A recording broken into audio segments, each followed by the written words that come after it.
Pen Made Mightier without wood. Welcome back to Pen Made Mightier. I'm Gideon Ray.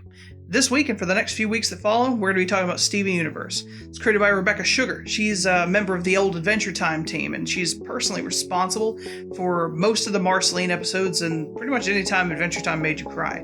That being said, her show is one of the best shows on TV right now, especially if you're a fan of Western animation. And there is a lot of good writing to cover, so much that I think it deserves an entire month dedicated wholly unto itself. That being said, let's dive into it. So as a quick refresher on the show, Steven Universe is about the titular character, Steven Universe, living with his three guardians, the crystal gems, Garnet, Amethyst, and Pearl, and the wacky hijinks that three aliens and a young half-alien get into living in the city of Beach City. If you haven't seen Steven Universe yet, I'd recommend you go and watch it. It's a show for all ages, and it's really emotionally compelling in a lot of beautiful ways. That being said, this is going to spoil pretty much the entire plot, so you may want to heed the stamp on this. Steven himself is half gem, birthed into existence by his mother, Rose Quartz, giving up her physical form to have a child with Greg Universe, a seemingly average bumbling middle-aged man. Garnet, Amethyst, and Pearl served with Rose Quartz in defending the Earth from gems from their home world. It was a huge conflict that is very much the backdrop of the entire show, and the crystal gems as they stand now seem a bit lost without Rose Quartz's leadership, but determined to hold up her ideals and defend the Earth, no matter the consequence. The show has tons of laughs in it. There's lots of little lighthearted episodes where they just have day-to-day romps, but then there's lots of serious episodes where they can really tug at your heartstrings, especially when they start dealing with some more serious topics that we'll discuss in a later episode. But before we get into the more serious plot that we're going to talk about in later episodes, we need to examine who the gems are as people. Our four titular characters are based off actual gemstones: Garnet, Amethyst, Pearl, and Rose Quartz. For Steven, they all have some very interesting physical properties and metaphysical properties too. And because of that, I think it's worthy of discussing it so that we can understand the basis of who their characters are. This week we're going to be talking about the physical qualities of the gems that make up the core of our heroes. Firstly, let's talk about Garnet. Garnet is our big, strong, rock-solid foundation, the lady with the perfect square hair who can always count to support and rally behind Steven so that he always gets that rock-solid foundation that he needs. She's easily the strongest of the three main gems, and beyond that, she's one of the most complex characters because she's not one gem, but two combined. Gems, of course, can undergo fusion. That is to say, they do a dance, the light that makes up their beings combines together and creates a new gem. Garnet is one such gem, made of ruby and sapphire, combined together in a stable relationship and supporting each other as they go forward. It explains why she's so strong, it explains some of the powers that she's got, and it explains why she's so freaking dependable. But what about real-life garnets? Well, garnets do tend to grow in square formations. Beyond that, they have exceptionally strong bonds that hold them together, much like ruby and sapphire do.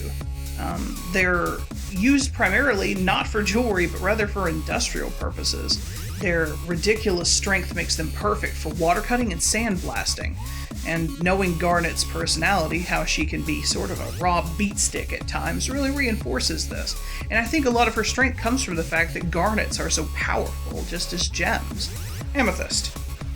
Amethyst tends to grow in these clumpy sort of geodes, and that's why she's sort of shorter, rounder, and beyond that, messier, because she doesn't really care if her room is messy or if she causes a huge catastrophe, because at the end of the day, she's kind of messier than most gems.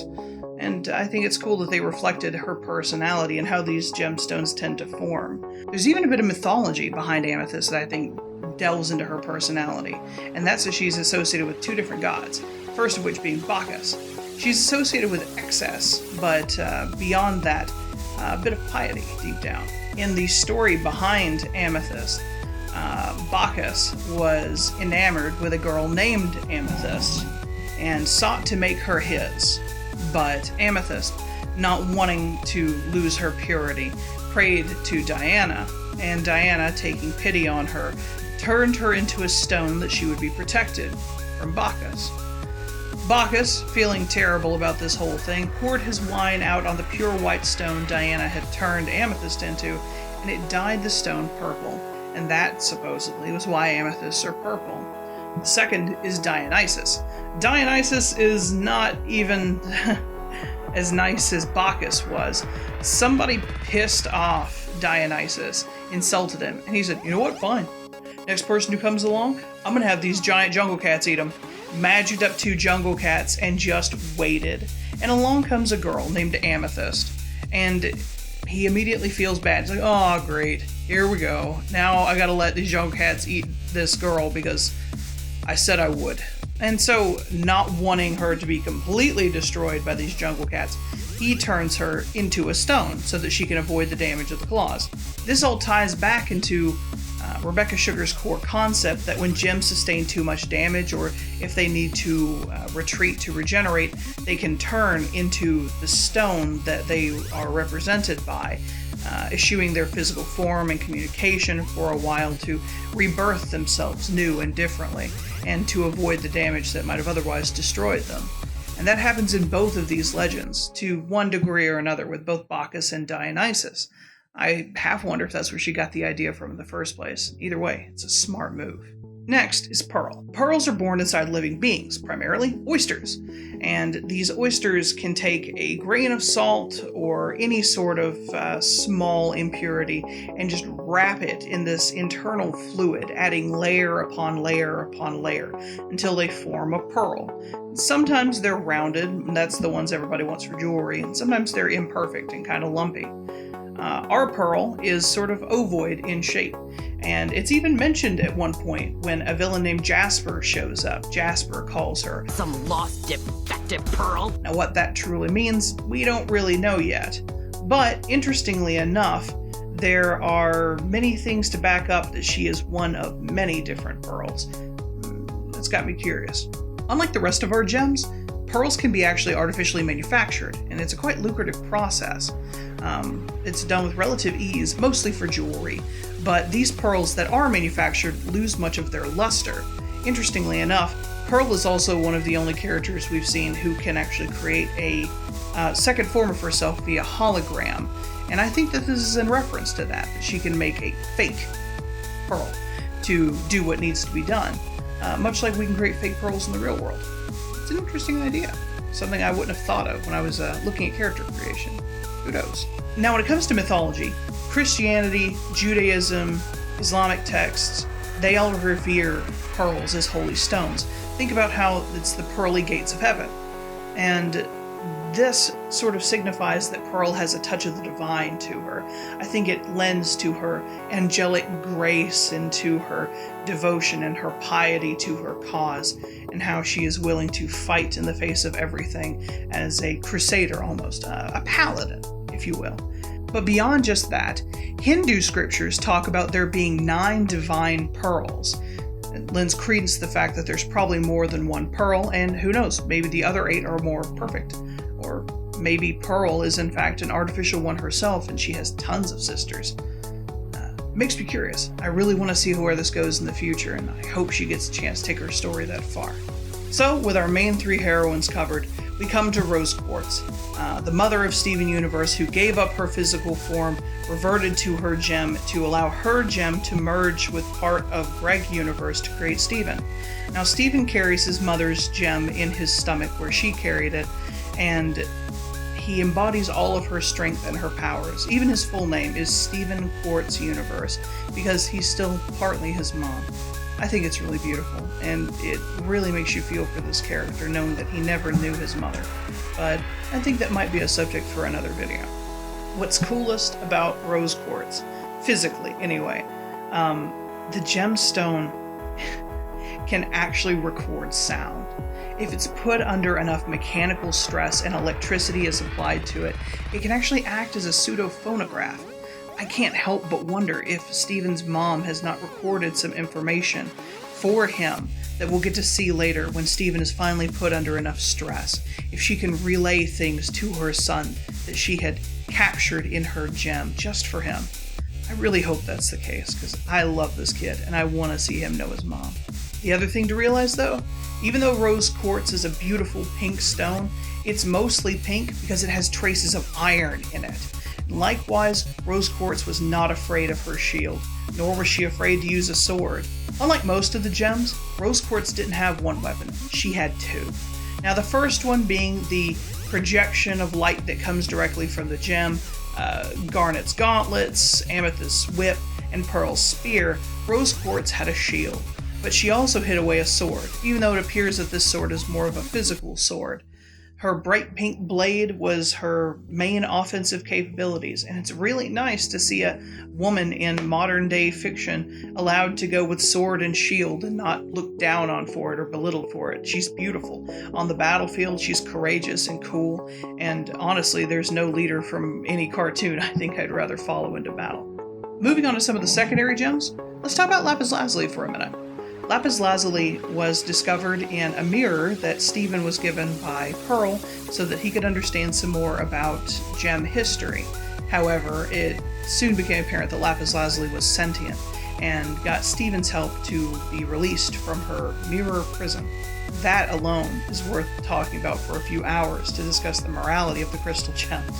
But I want to focus now on Lapis Lazuli and the stone Lapis Lazuli and what that brings to her character. Lapis Lazuli isn't a traditional gemstone. It's a little less precious, and it's used mostly in dyes and pigments. It was even used as eyeshadow. It's dissolved very easily into paint, and I think that fluidity of its use is why her weapon is in fact not a traditional weapon, but rather control of water itself. I think Rebecca Sugar definitely drew inspiration from this solubility, and used it to bring out a different aspect of her character. And I think that's that kind of writing that's going to make this show really stand out and make sure that every character doesn't feel too samey. Peridot, everyone's favorite green space Dorito. So what are Peridots? Well, there's not a lot of them on Earth. They're actually one of the more rare gemstones you see, but we find tons of them in meteorites from space. I think this is why she's so high-tech. It's why she's futuristic. It's why she has this relationship with traveling from one place to another and all of this future technology that we don't see in any other gem that we've seen. I think it's definitely because Peridots come from space, man. Ironically, they're also associated with good luck, peace, and success. Three things that are the exact opposite of what Peridot's character is known for. There's really not a whole lot to say about Jasper, other than, of course, her unique color scheme comes from the fact that Jaspers are banded gems. But it is interesting to note that they are used on the high priest breastplate mentioned in Jewish texts, showing that she is definitely of a higher rank than her compatriots. And also, they were used to make parts for crossbows back in the Middle Ages, which shows that Jasper is definitely a force to be reckoned with. She is part of an intricate weapon, and she will strike you down. Unlike other gemstones, Jasper can be used for combat. The two gems that Garnet is made of, Ruby and Sapphire, each have their own interesting physical qualities.